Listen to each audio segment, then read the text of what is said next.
السلام علیکم ورحمۃ اللہ تعالی وبرکاتہ نحمده ونصلي ونسلم على رسوله الكريم وآلہ وصحبہ الکرام اجمعین ومن تبعهم بإحسان إلى يوم الدین اما بعد فاعوذ باللہ من الشیطان الرجیم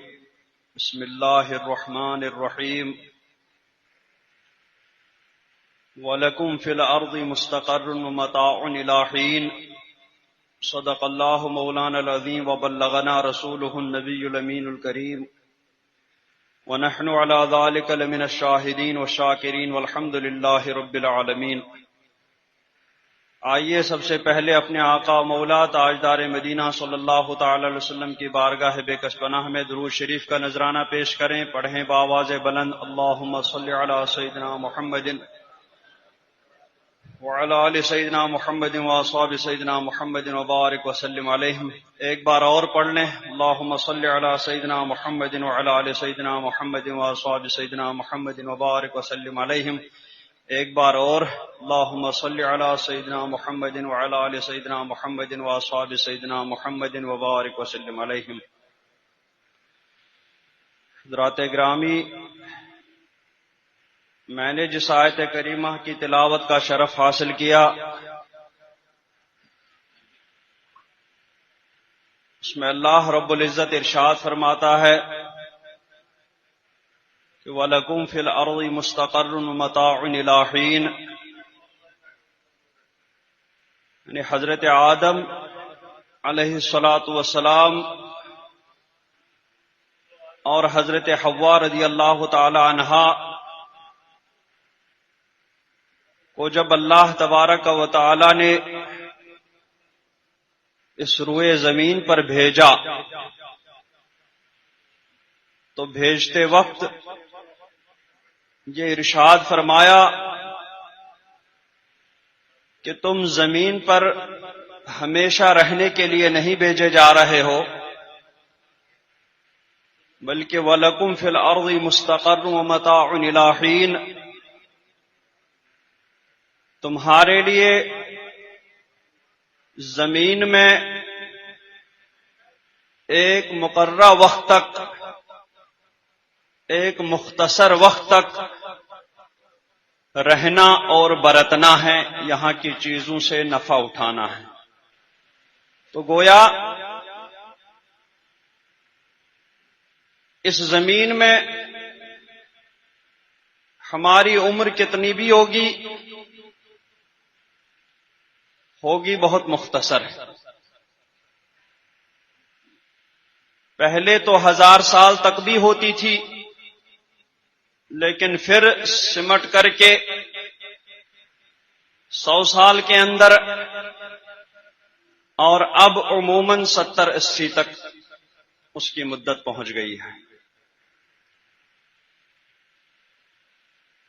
اب اس مختصر زندگی میں ہمیں کیا کرنا ہے؟ اس دنیا میں ہمیں کیوں بھیجا گیا جب اس میں ہمیشہ رہنا نہیں ہے؟ تو بتایا گیا کہ اس دنیا میں جو بھیجا گیا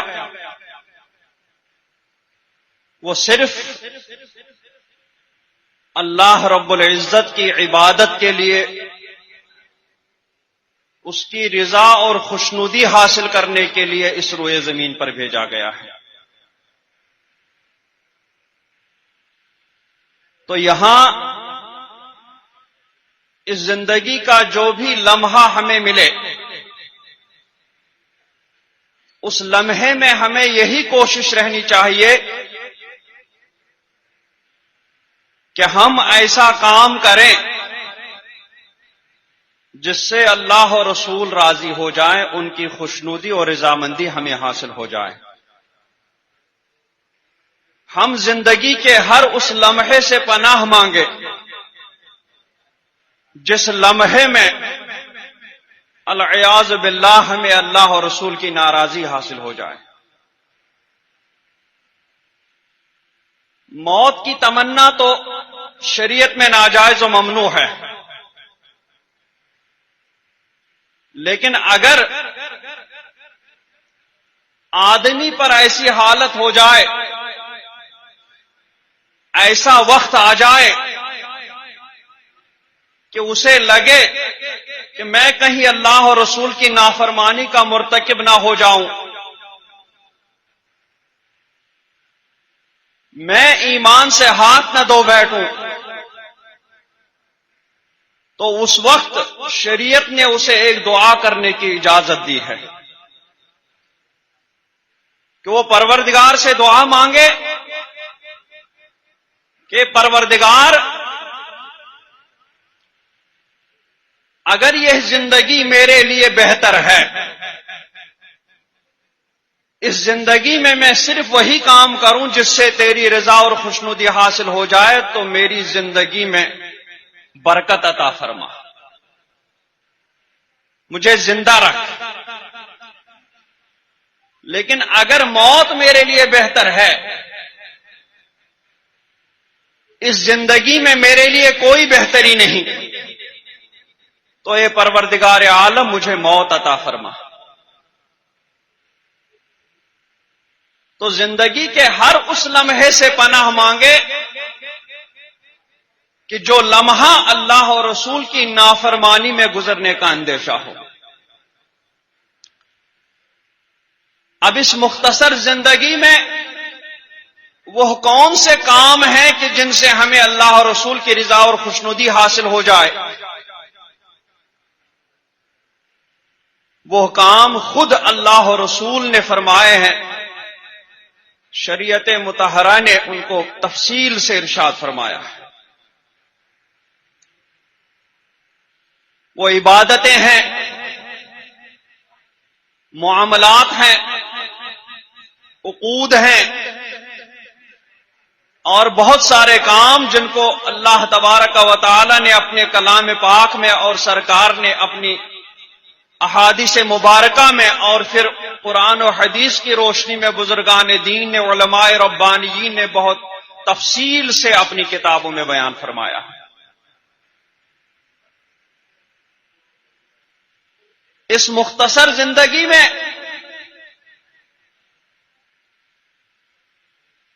یہ نہیں کر سکتے کہ اب ہم سارا وقت ہی عبادت میں گزار سکیں تو ہی ہمیں اللہ اور رسول کی خوشنودی حاصل ہو سکے گی۔ عبادتوں سے مراد یعنی نماز ہی میں گزاریں، روزہ رکھنے میں ہی گزاریں، اسی طریقے سے حج بیت اللہ کرنے ہی میں گزاریں، اور ان کے علاوہ راتوں کو نفل نمازیں ہی ادا کریں، دنوں کو روزوں ہی میں گزاریں۔ بے شک یہ اچھے کام تو ہیں، لیکن جب کچھ صحابہ کرام نے ایسا قدم اٹھانا چاہا کہ ہم نکاح نہیں کریں گے، شادی نہیں کریں گے، ہم راتوں کو قیام کرتے رہیں گے، نفل نمازیں پڑھتے رہیں گے، عبادت کرتے رہیں گے،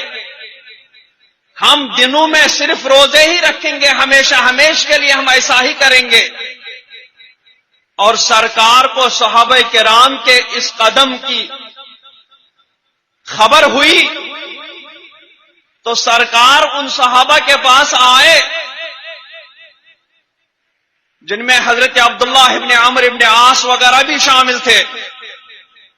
اور سرکار نے فرمایا کہ مجھے معلوم ہوا کہ تم لوگوں نے ایسا ایسا قدم اٹھانا چاہا۔ تو انہوں نے عرض کی،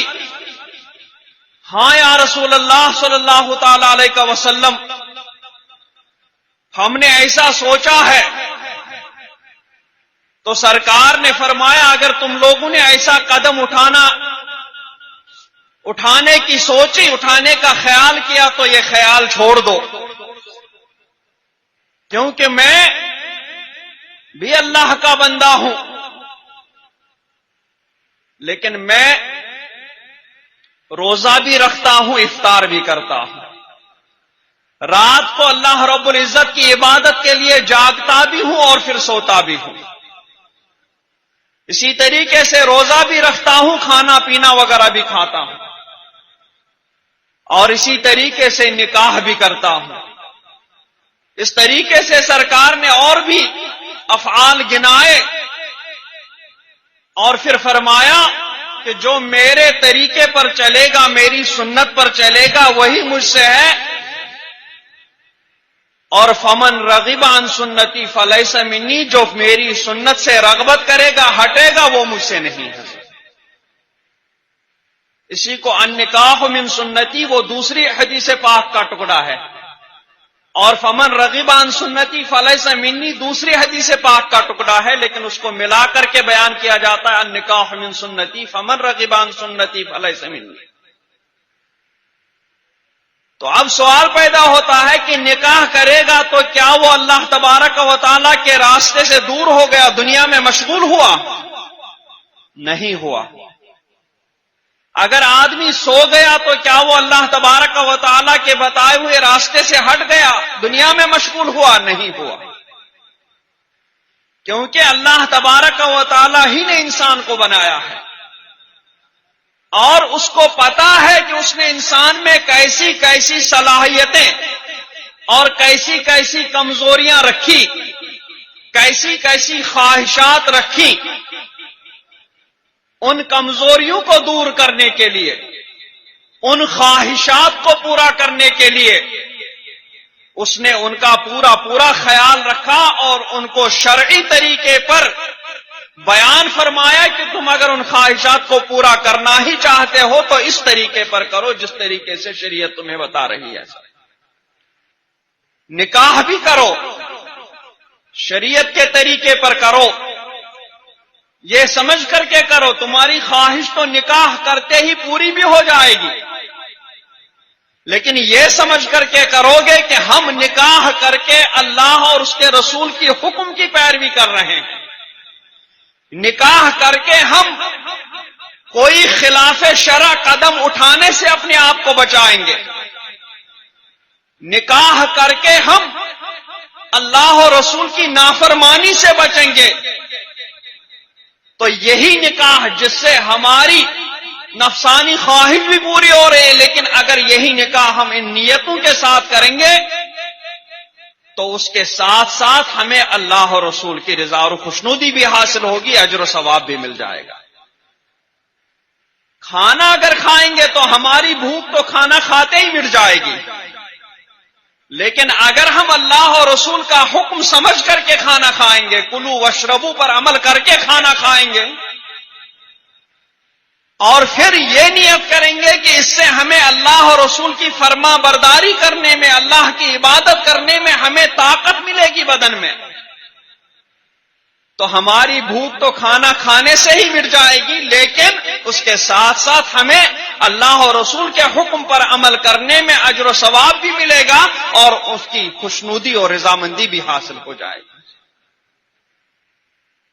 تو یہ دنیا کی مختصر زندگی ہمارے پاس 60-70 سال، ان میں ہم تجارت بھی کریں گے، یہ سوچ کر کریں گے کہ اللہ اور رسول نے حکم فرمایا ہے اور اس سے ان کی رضا اور خوشنودی حاصل ہو جائے گی، ان کی فرما برداری حاصل ہو جائے گی، تو وہی کام ان میں ہمیں دنیاوی فائدہ تو بھرپور ہو جائے گا، اور اس سے ہم یہ نیت بھی کریں گے کہ اس سے ہم غریبوں کی مدد کریں گے، حاجت مندوں کی حاجتیں پورا کریں گے، اللہ تبارک و تعالیٰ کے عیال یعنی مخلوق کی ضرورتوں کو پورا کریں گے، تو وہی تجارت جس سے ہمیں دنیاوی نفع بھی حاصل ہوں گے، لیکن ساتھ ہی ساتھ اللہ رب العزت کی جانب سے اجر و ثواب بھی مل جائے گا۔ تو یہ 60-70 سال کی زندگی میں اگر ہم ہر لمحے کو اس طریقے سے گزاریں گے تو ہمیں زندگی میں جو بھی کام کریں گے، جو بھی قدم اٹھائیں گے، اس پر اللہ رب العزت کی جانب سے ہمیں اجر و ثواب حاصل ہو جائے گا۔ اب ان کاموں میں ہر ایک کے اندر کسی نہ کسی کام کی صلاحیت ہوتی ہے، اس کو اگر دوسرے کام میں لگاؤ، کتنا بھی لگاؤ، وہ کام نہیں کر سکتا، خود اس کام میں نقصان ہو جائے گا۔ قرآن پاک میں ہے کہ امانتوں کو ان کے اہل کے سپرد کر دو۔ ہر کام کے لیے اللہ تبارک و تعالی نے آدمیوں کے اندر صلاحیت رکھی ہے۔ کسی کے اندر قوت حافظہ عطا فرمایا ہے، کسی کے اندر قوت استنباط یعنی قرآن و حدیث کو سمجھ کر کے ان سے مسائل نکالنے کا ملکہ عطا فرمایا ہے، کسی کو تجارت کا طریقہ اس کی رگ رگ میں بسا ہوا ہے، کسی کے لیے کسی اور کام کی صلاحیت، کسی میں کسی اور کام کی صلاحیت۔ غرض اللہ تبارک و تعالی نے مختلف انسانوں میں مختلف صلاحیتیں ودیعت فرمائی ہیں کہ اگر اس انسان سے اسی صلاحیت کا کام لیا جائے جو صلاحیت اللہ تبارک و تعالی نے اس کے اندر رکھی ہے، تو وہ کام بھی مکمل طور پر پورا ہو جائے گا، اور خود اس آدمی کے اندر جو صلاحیت اللہ رب العزت نے رکھی تھی وہ صلاحیت پوری ہو جائے گی، وہ بھی ظاہر ہو جائے گی۔ تو اب یہ مناسب، دنیاوی کام، دینی کام، دینی عہدے، دنیاوی عہدے، یہ منصب، یہ سارے اللہ کی امانتیں ہیں۔ دینی عہدہ ہو، دنیاوی عہدے ہوں، یہ سب اللہ کی امانتیں ہیں، اور اللہ رب العزت نے فرمایا عبد الامانات الی اہلہا، کہ امانتوں کو ان کے اہل ہی کے سپرد کر لو۔ اور ان امانتوں کے اہل کیا ہیں؟ وہ وہی لوگ ہیں جن کے اندر ان امانتوں کو سنبھالنے کی صلاحیت پوری ہو جائے۔ اب کوئی کسی کام کا ماہر ہے، اس کام میں اس کو لگن ہے، لیکن اس کام میں اس کو نہ لگا کر کے دوسرے کسی کام میں لگا دیں گے تو اس میں نقصان ہی نقصان کرے گا۔ کسی بچے کے اندر آپ کے تجارت کرنے کی صلاحیت نہیں ہے، بزنس کرنے کی صلاحیت نہیں ہے، اگر اپنا بزنس آپ اسی کے حوالے کر دیں گے تو ایک مہینے میں آپ کو وہ راستے پر لا کر کھڑا کر دے گا۔ نفع تو دور کی بات ہے، اصل سرمایہ ہی ختم کرا دے گا۔ تو اس لیے اپنے بچوں کی ان صلاحیتوں کو پہچانیں، اپنے ماتحتوں کی ان صلاحیتوں کو پہچانیں کہ ان کے اندر اللہ رب العزت نے کس قسم کی صلاحیتیں رکھی ہیں۔ اب کبھی کبھی ان کو پہچاننے کے لیے بڑی باریک بینی کی ضرورت رہتی ہے، لیکن کبھی کبھی بچوں کی حرکتوں سے ہی سمجھ میں آ جاتا ہے کہ اس کا دل کس طرف لگا ہوا ہے، اس کا ذہن کس طرف لگا ہوا ہے، اس کو اسی کام میں لگا دیا جائے، اسی کام کے لیے اس کو چھوڑ دیا جائے۔ بس شرط یہ ہو کہ وہ کام شرعاً جائز ہو، اللہ اور رسول نے اس کی اجازت عطا فرمائی ہو، اتنا ضرور دیکھیں۔ تو غرض اس مختصر زندگی میں ہمیں دیکھنا ہے کہ ہمیں ہر لمحہ اللہ اور رسول کی خوشنودی حاصل کرنے کے، رضامندی حاصل کرنے کے لیے حاصل کرنا ہے۔ اب اللہ تبارک و تعالی نے، رسول صلی اللہ تعالی علیہ وسلم نے، شریعت نے وہ سارے کام بتا دیے ہیں کہ ان کاموں کو کر کے تمہیں اللہ اور رسول کی خوشنودی حاصل ہوگی، اور ان کاموں کو کر کے معاذ اللہ اور رسول کی نافرمانی میں گرفتار ہو جاؤ گے۔ تو اب ان کاموں کا ہمیں کیسا پتہ چلے گا؟ وہ کام ہمیں کیسے معلوم ہو جائیں گے کہ ان کاموں کو اللہ اور رسول نے اپنی رضا اور خوشنودی حاصل کرنے کا ذریعہ کے طور پر ہمیں عطا فرمایا ہے؟ اس کے لیے ہمیں علم حاصل کرنا ہے، اس کے لیے ہمیں علم حاصل کرنا ہے، اور علم ہر ایک پر حاصل کرنا ضروری ہے۔ بس ضرورت بھر علم تو سب کو حاصل کرنا ضروری ہے۔ طلب العلم فریضۃ علی کل مسلم و مسلمہ، یعنی ضرورت کا علم ہر ایک کو حاصل کرنا ضروری ہے۔ باقی اگر اس علم میں ملکہ تامہ حاصل کرنا ہے، مہارت تامہ حاصل کرنا ہے، اور اسی میں اپنی زندگی صرف کرنی ہے، اسی میں اپنی زندگی کو خرچ کرنا ہے،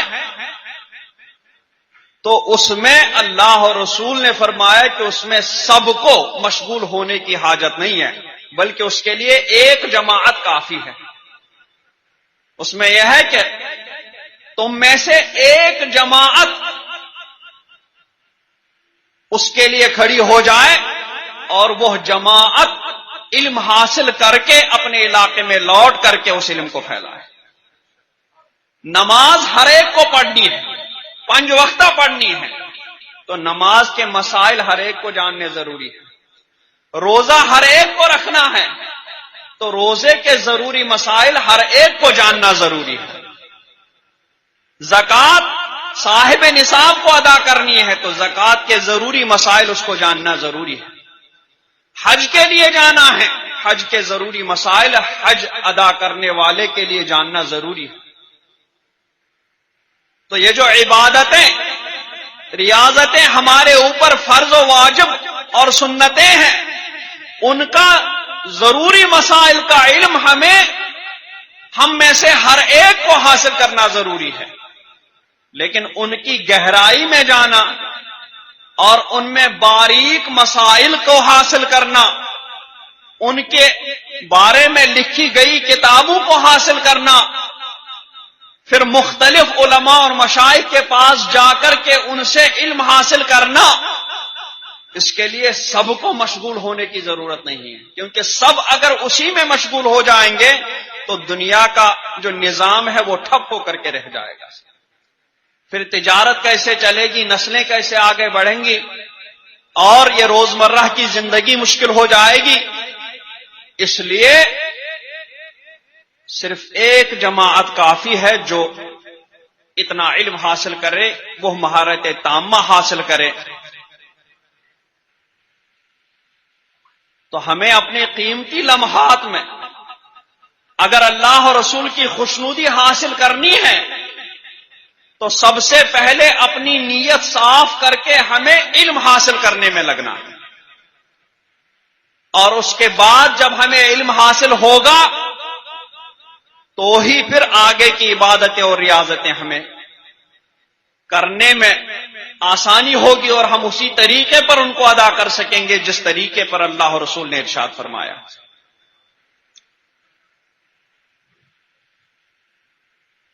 تو ہمیں زندگی میں جو بھی خالی لمحہ میسر آ جائے، اس خالی لمحے کو ہم یوں ہی گنوا نہ دیں، فضول باتوں میں نہ لگائیں۔ اگر ہمارے پاس کوئی عالم دین بیٹھا ہے تو ہم اس سے مسائل سیکھیں، دین سیکھیں۔ اگر وہ نہیں بیٹھا ہے تو ہم اللہ کا ذکر کریں، درود شریف پڑھیں، لیکن ان قیمتی لمحات کو ہم یوں ہی ضائع نہ ہونے دیں، ان میں ہم ویسا ہی کام کریں جو اللہ اور رسول کو پسند۔ ہمارے اسلاف نے، بزرگان دین نے مرتے دم تک، یہاں تک کہ ادھر روح نکل رہی تھی ادھر وہ دینی مسئلے ہی کو سلجھانے میں لگے ہوئے تھے۔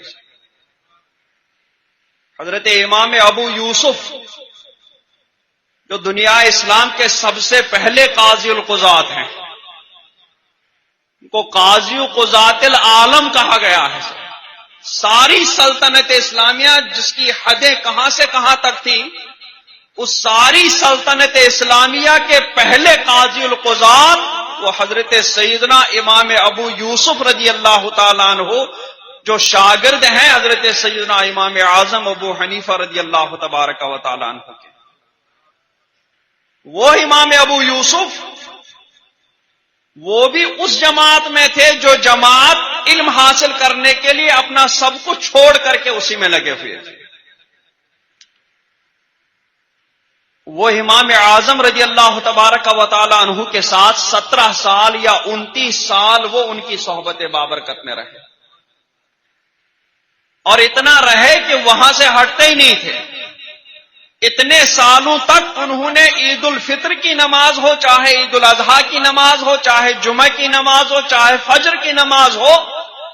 وہ ساری نمازیں حضرت امام ابو یوسف نے امام اعظم رضی اللہ تبارک و تعالی عنہ کی ابتدا میں ادا فرمائی،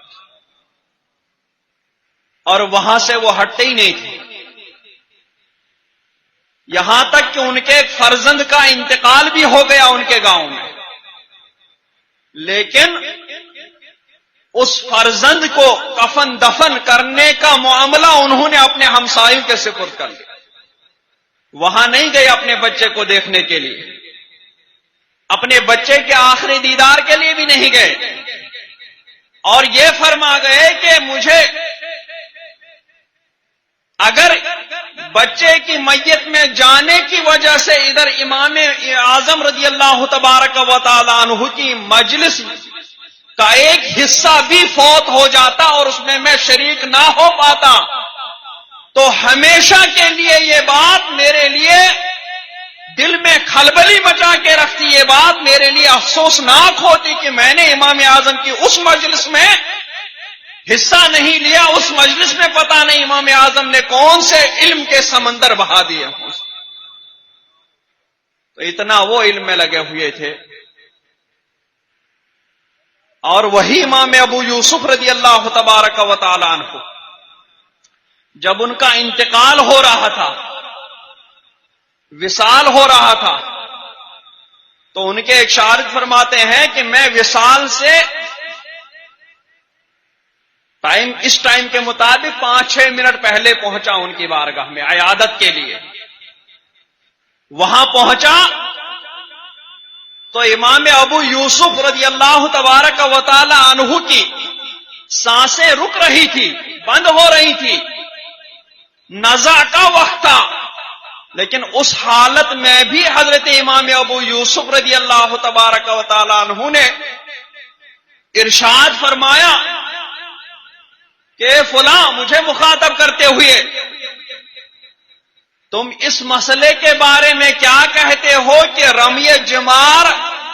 پیدل کرنا زیادہ افضل ہے یا سواری پر کرنا زیادہ افضل ہے؟ ادھر دم نکل رہا ہے، ادھر سانسیں رک رہی ہیں، شاگرد عیادت کو آیا، اور امام ابو یوسف فرماتے ہیں کہ تم یہ بتاؤ کہ شیطان پر جو کنکر مارے جاتے ہیں وہ پیدل مارنا افضل ہے یا پھر سواری پر مارنا زیادہ افضل ہے؟ تو شاگرد نے کہا کہ پیدل مارنا افضل ہے۔ تو کہا نہیں، یہ بھی غلط۔ فرمایا تب تو سواری پر مارنا افضل ہے۔ فرمایا یہ بھی صحیح نہیں۔ فرمایا پھر کیا صحیح ہے، کیا صحیح کہہ رہے ہیں؟ تو حضرت امام ابو یوسف رضی اللہ تعالی عنہ نے فرمایا ادھر سانس رک رہی ہے، زندگی جواب دے رہی ہے، اور ادھر شاگرد کو مسئلے کی وضاحت فرما رہے ہیں کہ پہلے جو 2 رمی جمار ہیں، پہلے 2 کنکروں کے بعد چونکہ رک کر کے دعا کرنے کا حکم ہے، اس وجہ سے ان کو پیدل کرنا افضل ہے، پیدل ہو کر کے وہ کنکر پھینکنا افضل ہے۔ اور تیسرا جو کھمبا ہے کہ جس کو کنکر مارنے کے بعد وہاں رکنا نہیں ہے بلکہ روانہ ہونا ہے فوراً، اس کنکر کو مارنا وہ سواری پر مارنا افضل ہے تاکہ کنکر مار کر کے فوراً وہاں سے روانہ ہو جائے۔ یہ بزرگان دین تھے جنہوں نے سانس رکنے تک بھی علم حاصل کرنا اور علم پھیلانا نہیں چھوڑا۔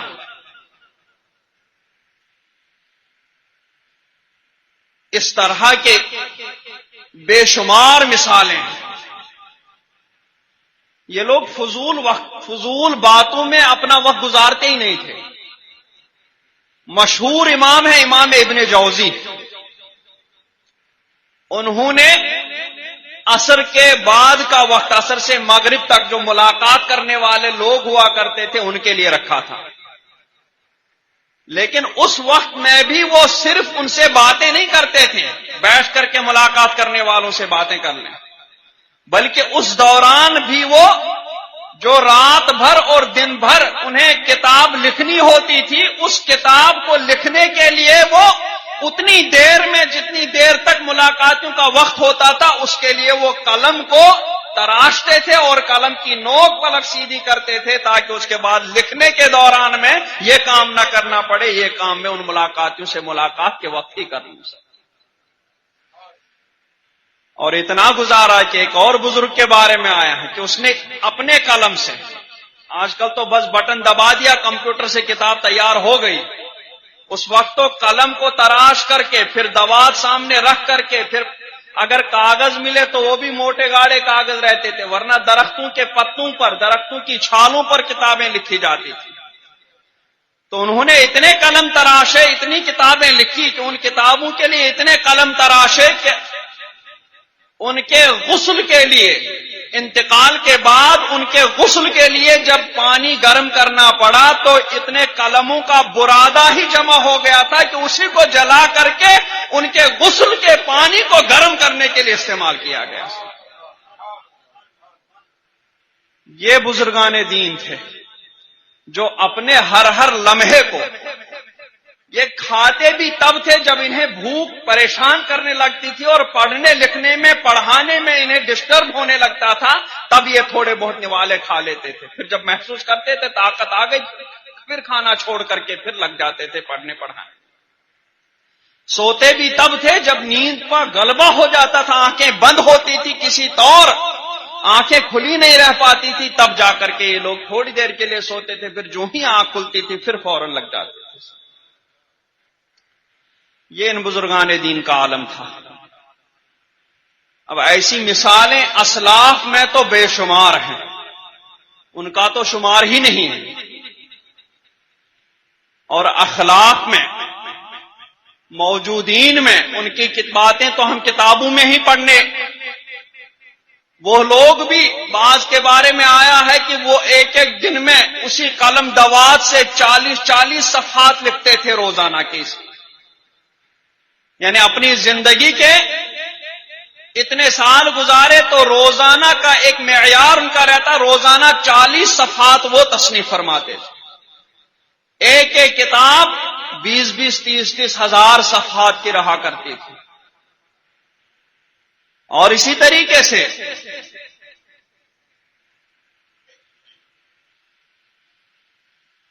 ان کی عمریں بھی بعض کی تو 70-80 سال تک پہنچی، لیکن بہت سارے ایسے علماء کرام کے نام بھی ملتے ہیں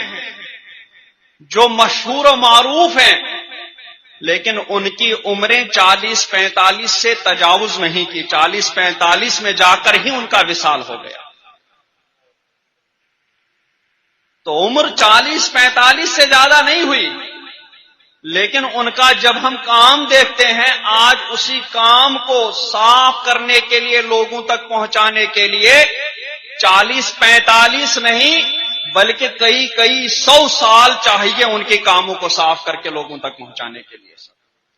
اتنا کام، یعنی 100 کتابیں، 200 کتابیں، 300 کتابیں، وہ اسی 40 سال کی مختصر زندگی میں انہوں نے لکھ کر کے لوگوں کے نفع کے لیے ان کو پھیلایا۔ تو یہ بزرگ وقت کی قیمت سمجھتے تھے، اپنے اگر وقت کو استعمال کریں تو وقت سے بڑھ کر قیمتی چیز کوئی ہے ہی نہیں، اور وقت کو ضائع کرنے میں وقت سے سستی چیز کوئی ہے ہی نہیں۔ آسانی سے ضائع کر لیں، بیٹھ لیا، گپیں مار لیا، سو لیا، کسی بھی کام میں کر لیا، آسانی سے وقت ضائع بھی ہو جاتا ہے۔ حاصل کرنے کے لیے وقت سے بڑھ کر قیمتی چیز نہیں، اور ضائع کرنے کے لیے وقت سے زیادہ سستی چیز کوئی نہیں۔ تو ان بزرگوں نے اپنی 40 سالہ زندگی، 45 سالہ زندگی میں اتنی کتابیں لکھی کہ اگر آج کے لوگ بھی بیٹھ جائیں تو کئی 100 سال چاہیے ان کو ان کتابوں کو لکھنے کے لیے۔ کوئی بزرگ دن میں 30 صفحات، کوئی 40 صفحات، کوئی 50 صفحات لکھتا تھا۔ اس طریقے سے جب ان کی زندگی کا پورا حساب لگاتے ہیں کہ اگر انہوں نے 15 سال کی زندگی میں لکھنا شروع کر دیا ہو، 20 سال کی زندگی میں لکھنا شروع کر دیا ہو، تو جب ان کی باقی عمر کا پھر حساب لگاتے ہیں تو کئی ہزار صفحات چھوڑ کر کے وہ چلے جاتے ہیں۔